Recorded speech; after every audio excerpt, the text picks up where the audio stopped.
Hi, welcome to Talking Books and Stuff, the program that talks all about books and writing and stuff.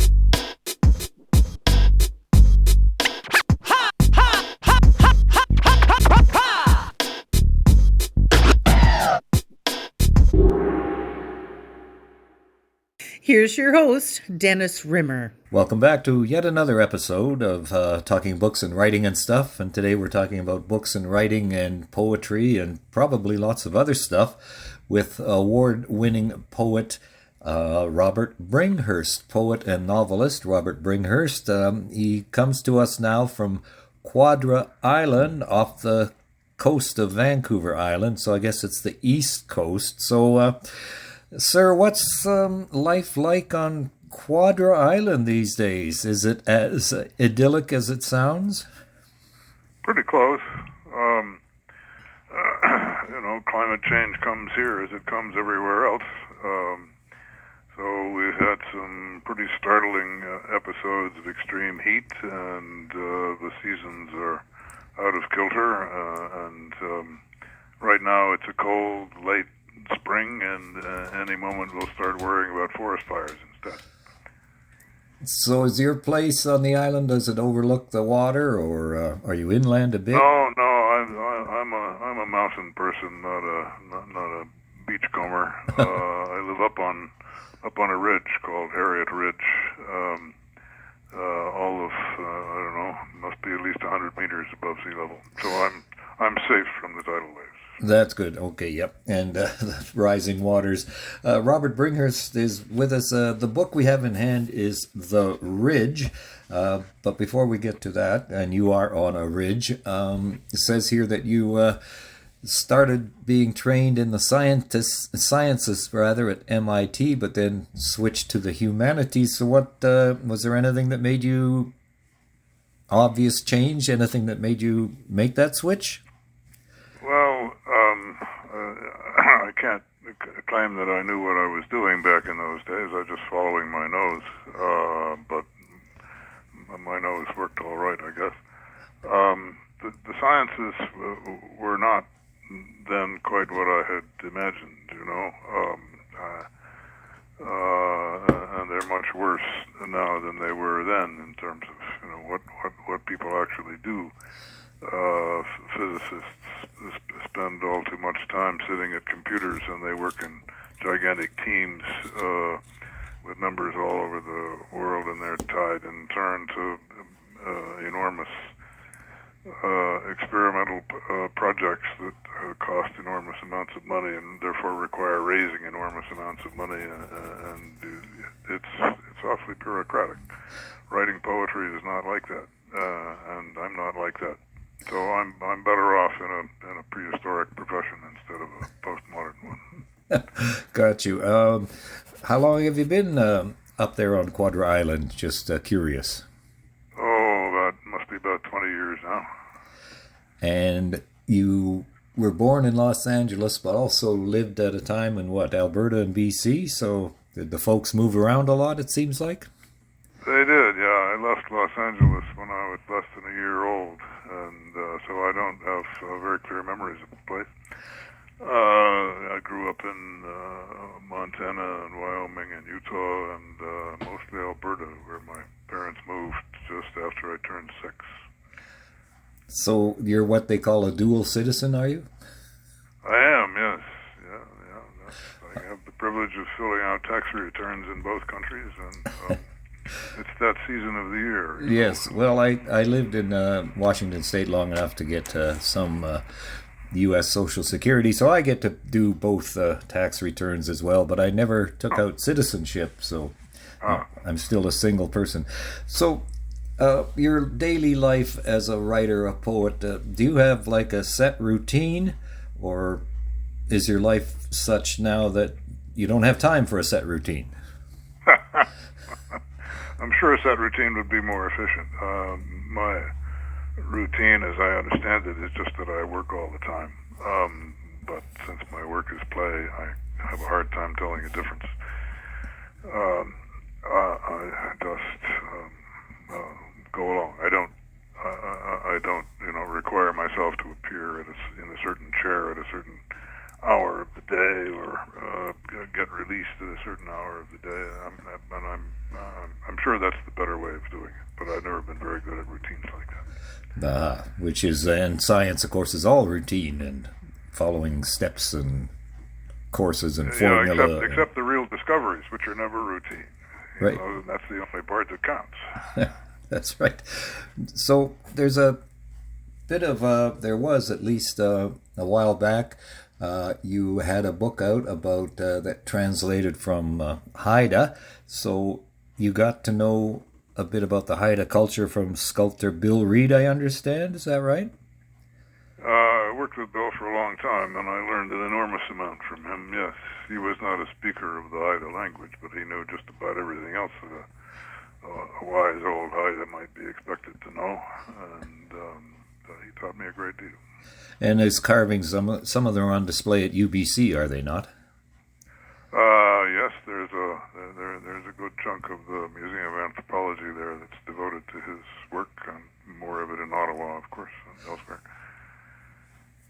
And that leads us to the latest publication, The Ridge, and I'm looking at it, and I'm just going to talk about a few of the topics that we have here. The Ridge is a major part of it, but there's one section about the lute poem. The first maneuver to master in tuning the lute is to want without wanting, to wish without wishing, to fish and to hunt without fishing and hunting. So is that sort of like you have to just give yourself up to the lute and not worry about things? Is that sort of what we're getting at here? Well, I guess that's a way of reading it. It's the lute is something that I dreamed of playing when I was a young man. Like everybody else in North America, I messed around with guitars, and I discovered that the guitar wasn't carrying me quite where I wanted to go, and one day I realized that the music I was really looking for was written for the lute. But I lived in Western North America, and there wasn't a lute within 1,000 miles. So I got some recordings, and I listened to the lute, and I convinced myself that was what I needed. But it took me a while to find one, and then the one that I found wasn't any good. But I couldn't afford a good one anyway. So these poems are just, perhaps a late in life attempt to make up for something I missed in my younger days. So that's the lute, and it's a good section, and I'm interested in it. I'm interested in all of the book. Let's see, I've got my little markers here. Where are we next? Now, The Ridge is the main section of the book, and it starts off with, I lived with the woman I loved in the house that we built on the flank of the ridge at the end of the road at the start of the trail. So that's where you are now, basically. We're talking about ecology. So you notice from your vantage point some, shall we say, disregard and degradation for the natural environment? Yeah, this is a strange poem, I guess. The ridge is about as local as you can get. I mean, it really takes place within a mile radius of where I live, but its concern is the whole world, the whole universe. So the Horsehead Nebula and the constellation of Orion and the South Pacific and everything else appears in this poem that is about as small as a shoe nail. Now, was that written all at once, as it were, or did you work on it and go away and come back and go away? How did that come about? All at once over several years. Yes, it was a slow-growing creature. I don't know when I started working on it, but it might be 10 years ago. So when you write a poem, do you write? You don't obviously then you're not from start to finish. It's you do something and then maybe put it away and come back to it later.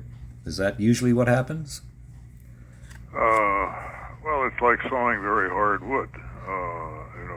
You can tell yourself that you're just going to saw right through this piece of wood, and no matter how long it takes, but your arm gets sore and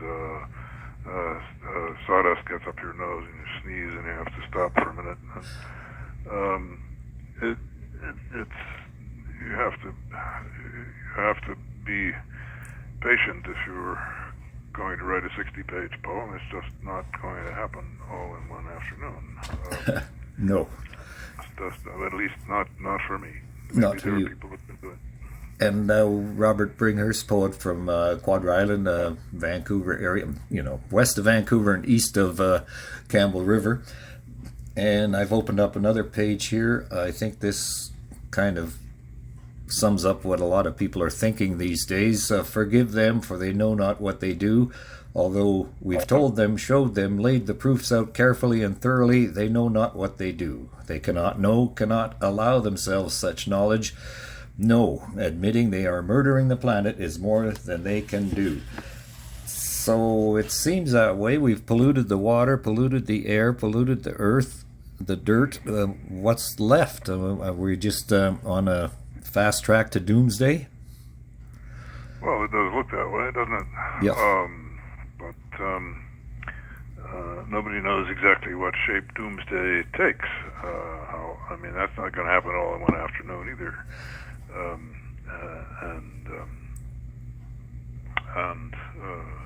Nobody knows exactly what will be left when doomsday is officially over. Something, maybe just bacteria and paramecia and things like that, or maybe a few larger creatures struggling around among the ruins. Nobody knows what's going to be there after an earthquake or a tsunami or a bombing raid either.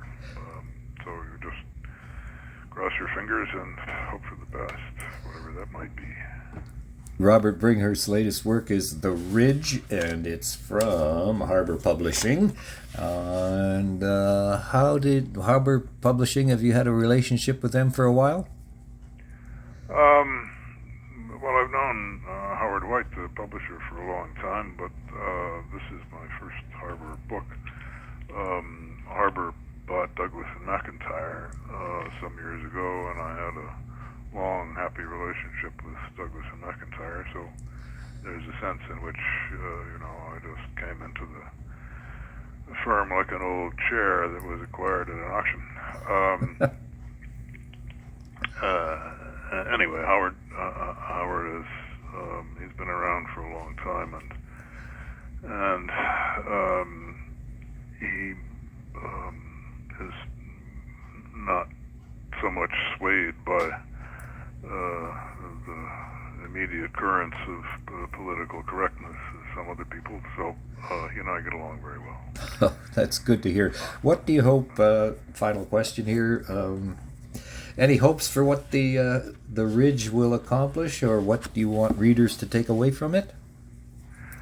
Well, I want readers to get out of it whatever they can. For me, it's an experiment of sorts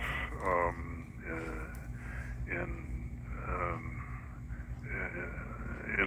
trying to find out just how local poetry can get. Could you write about the little square mile or square kilometer that you live in, and if it were not in one of the famous cities, Paris or New York or someplace, could you still make it a book about everybody and everything? And also the question of how close can poetry come to nonfiction without ceasing to be poetry and becoming something else, like a grocery list or something. There's just an awful lot of straight nonfiction in this poem, in the Ridge, and I wondered, how far I could push this. So I'm waiting to find out whether I went over the edge or not. Okay. Before we wrap it up, again, what are you working on now, or is everything just kind of nebulous the way you approach things? Things are not nebulous, no. I believe that it's a bad idea to talk about work in progress. So I don't want to tell you too much about that, but it's specific enough. I'm 76 years old, and I have more half-written books than I can possibly live long enough to finish. So I'm not short of things to do, and the danger at this point is that I'll try to work on too many of them at once and get nothing finished before I keel over. So I'm trying to rein myself in and be more efficient than I usually am. Gotcha. Well, thank you very much for your time today. It's been a treat. It always stretches my brain to discuss things with you. We've done it, I think, twice now. So, again, thank you very much, and good luck in the future. Thanks a lot, Dennis. Good luck to you. Thank you for visiting with us today. This is Talking Books and Stuff with Dennis Rimmer. Contact him at dennis@talkingbooks.tk. Thank you, and may all the good news be yours. Oh, and don't forget to check out his book, The Great Canadian Notebook, available across Canada and at amazon.ca.